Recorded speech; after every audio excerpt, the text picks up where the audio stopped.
Let's discuss the pros and cons of the 2021 Honda Accord. First things first, the pros, the positives, the things that we love the most. Number one on my list is the expansion of standard options on the Honda Accord. So now standard is an improved adaptive cruise control, more refined standard lane keep assistance, standard emergency braking, and standard Apple CarPlay and Android Auto. So all these things are no longer just for the more expensive models. You get it in the base. And trust me, I cannot be happier about this decision. Why? Because I hate having to pick and choose between different models just to get the one thing that I like the most, right?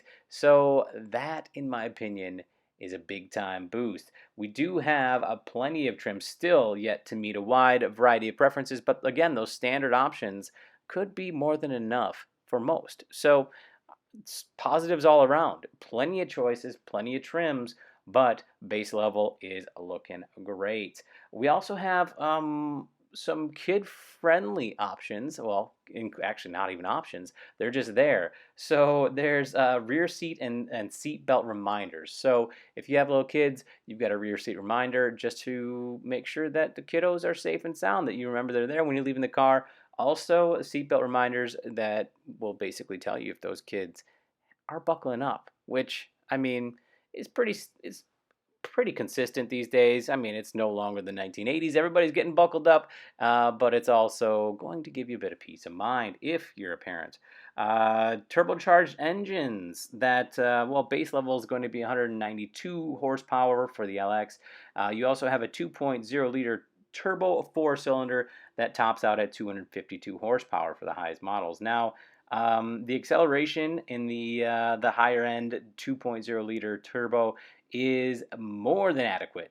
This thing can move if you improve upon your engine choice. Also, paired with a silky smooth 10-speed automatic, this vehicle is sweet. As far as I'm concerned, I would personally just pass up the base engine, the LX, myself, just because that improved engine performance is definitely going to improve your driving experience significantly. Cities, you're going to get 30 base model, 30 miles per gallon. Highway, 38 miles per gallon. Hybrid is available, and it'll have about a combined 48 miles per gallon. So obviously, with the 2.0 liter, you're going to get a little bit lower gas mileage, but it's still pretty solid. You're not going to be running like a Mazda 3 mileage or anything like that, but you're going to get pretty close, and I think you should be more than content, especially if this becomes an everyday driver for you. Spacious trunk, as always, with the Honda Accord is there. For me, one of the big pluses has always been the trunk size of the Accord. You do still have the foldable rear seats for more room as well, should you need it. You do also have a front grille refresh, super clean front end lines, things that lines that taper from your headlights all the way along the side. The grill is hit or miss for some people. For me, I love it. I love the change. A little more open, a little more free, but I think it looks great. You might think otherwise, so definitely check out that grill for yourself. Inside, you've got quite a bit of soft touch where it matters. You've got elbows, you've got dash, you've got center armrests. All of those things have a bit of soft touch to it.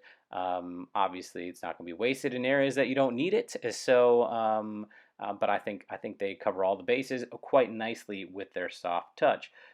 Super wide center armrest. You're not going to have any elbow poking in the ribs of your passengers. You all both can actually share the armrest. I know, believe it or not, it's not just for the driver anymore. You can get a little closer to each other. Um, Next up, we've got the classic thick Honda steering wheel for definitely some superior driving comfort. Uh, Always have loved Honda steering wheels, especially within the Accord. Easy to grip, easy to keep a hold of, and I think Honda just does their steering wheels right. All right, that's especially speaking as someone who definitely has a longer commute. Easy to get into a comfort grip and just stay there and not have to worry about it. You also have in the back some rear passenger ventilation in that center armrest right behind it that also has some USB ports. Now, rear ventilation is becoming more and more important of an option in my opinion. You gotta have it, especially since this is going to be a kid-friendly car because of the kid alarms or kid safety features. The fact that there's going to be some ventilation back there, definitely important, and this one has it. Um, Obviously, the rear USB port, you can charge anywhere, right? So you do have plenty of rear leg room, and as much as that's a lot of the full size sedans actually. So definitely rivals that of full size sedans.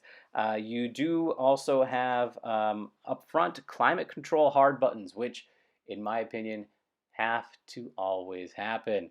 I miss the days of the hard button. I mean, I like my screens, I like my infotainments and stuff like that, but just the feel of just pushing a button and knowing where it is and having things be easy. Oh, I miss the good old days. At least you got it with the climate control.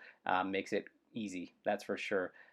As far as drivability, it's definitely a classic sedan, smooth drivability with great feedback. So if you want to get sportier with this Honda Accord, you certainly can. There's nothing that's going to stop you.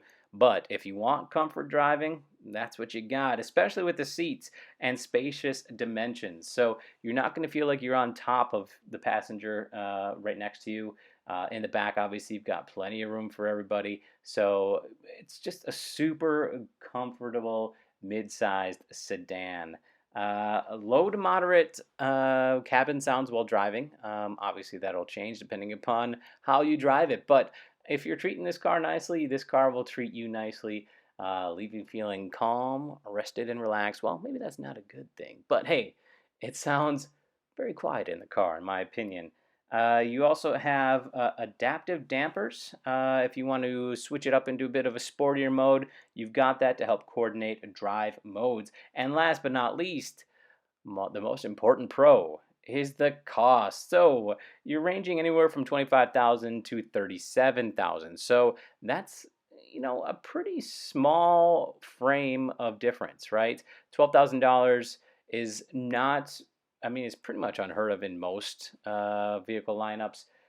Just because going from the base to the max is definitely going to cost you a pretty penny. But I think the fact that you've got a lot of the standard options already included in the base helps to narrow that gap, making that extra oomph that you would get from that 2.0 liter with the 252 horsepower, making that even more obtainable. You know what I mean? So now a couple cons. There are very few in my opinion. First con, which might not be a con to everyone, is that the manual transmission is gone. This was one of the few remaining vehicles that still had that as an option. Unfortunately, they say lack of demand has changed it, but let's face it. I mean, I drive a stick myself, and you know how hard it is generally to find a stick, even within models that say that they have them. It's super hard. So I'm gonna say it's a two-way street here. Yes, it was in less demand, I'm sure, but maybe that was because the demand and the supply never came together in the first place. It took me a while to find any sort of manual within my region, and I'm sure over the past years, people who are getting Accords with a manual transmission had the same issue. So, is it really demand or is it the supply that knocked out the manual? It's to be debated.